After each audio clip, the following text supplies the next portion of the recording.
Hello everyone, आज हम लोग मार्क मैनसन की दूसरी किताब एवरीथिंग इज के बारे में समरी बनाएंगे। शुरू के 2 चैप्टर्स को हम लोग डिस्कस करेंगे। पहला चैप्टर होप है और दूसरा चैप्टर है self control is an illusion. Book start होती है अनकंफर्टेबल ट्रूथ से, जिसके अंदर मार्क मैनसन ऑशविट्ज़ की तरफ हमें लेकर जाते हैं, जहाँ पर वर्ल्ड वॉर 2 के एक हीरो पेलिकी के बारे में बात हुई है। मैं ज़्यादा डिटेल में नहीं जाऊँगा बिकॉज इट्स वर्थ रीडिंग, और मैं चाहता हूँ कि वो एक्सपीरियंस आपको खुद मालूम हो। पेलिकी ने बहुत इंपॉर्टेंट काम किया था, ऑशविट्ज़ को सारी दुनिया के सामने लाए थे वो।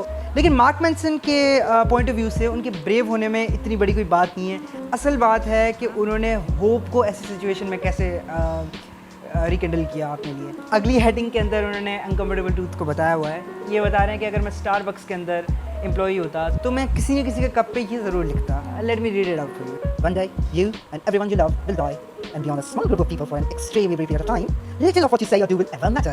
This is uncomfortable truth of life, and everything you think or do is but an elaborate avoidance of it. We are inconsequential cosmic dust, pumping and miling about a tiny blue speck. We imagine our own importance, we invent our purpose, we are nothing. Enjoy your coffee.